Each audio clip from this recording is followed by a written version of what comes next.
सोची सोची बारी से हमरो नजरिया बाबूजी के बिना सुना बाबूजी के बिना सुना सोची सोची बारी से हमरो नजरिया सोची सोची बारी से हमरो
आशीर्वाद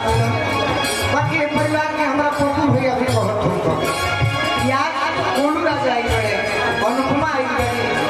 हमारा टिंकू भैया हमारा गोल्डन भैया रविंद्र भैया सब लोग आएगा सामने लोग बैठा का बाकी एक आदमी की जरूरत करने का उल्लास लगा जैसे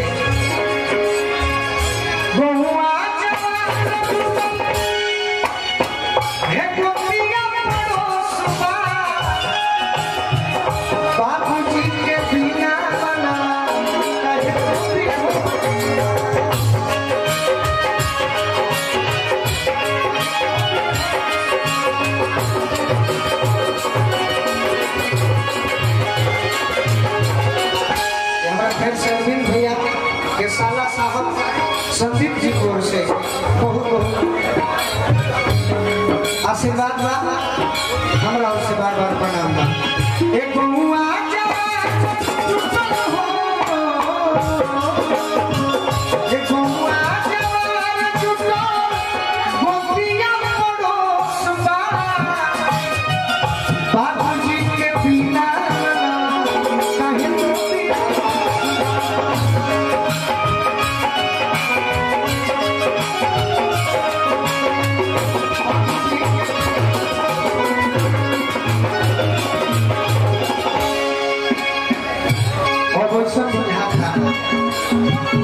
सपना हो गई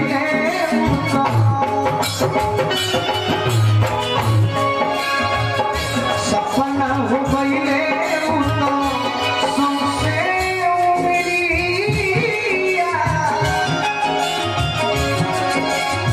अरविंद भैया टिंकू भैया एक और हमारा जे दिल में हमेशा रहेगा भाई के मन ये हो जे खाली नाम सुनने है कि गोलू बाबू गाओ करे भले गोलू बाबू बावरे कहना गाओ बाकी भाई खातिर हमारा गोल्डन भैया पटेढ़ा से चल के आई बनी हमारे परिवार के सदस्य ने एक गीत पर आशीर्वाद दिले बनी आशीर्वाद के काम नहीं थे बस प्रेम यही बरकरार रखने के बाद और जीवन में पूछना चाहिए सपना हो गई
संगीत के प्रेमी बानी और भाई भूषण बानी हमारा जय भैया हमारे घर से बात दे देनी भैया के बार बार प्रणाम बा और का कोई सोन विधि के विधानवा भले हम मर्जी की मंजूर रही बाकी परिवार में हमारा हरदेव बाबा ने की उत्तर बनी कोई सुंदर लगता अच्छा उनके पोता की बानी हमारा घर पर आएगी हरदेव बाबा के बाकी हम कहता नहीं एक कोई सोन विधि के विधानवा काहे ना निकलल पहिले हमारे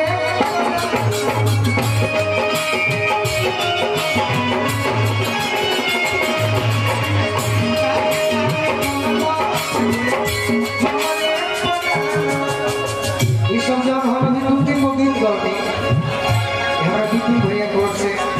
पुरस्कार मिला भी सब दो दिन वो गीत गाने हालांकि सब गीत के आजकल माहौल रह नहीं के गई बाकी जो उपलक्ष्य में जानिए से गाता है ओकरा बाद जैसा गावा सब कहो उसने हम गाई और अभी तक जब से गाता है आदमी भैया तब तक साफे सुथरा लेके चल ली बाकी वो सब हम मार्केट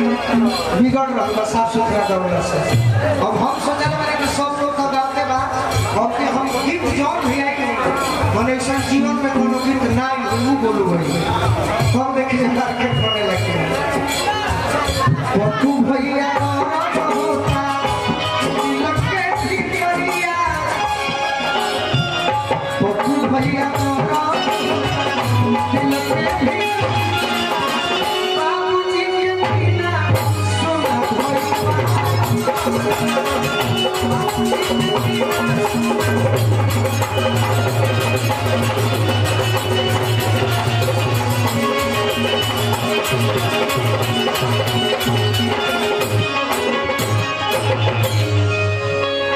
ये भी हमारा अरविंद भैया गोर से सब कलाकार के जितना सुंदर लयदार है हमारा अरविंद भैया एक और छोटा गीत रह सकती इजाजत से गा देते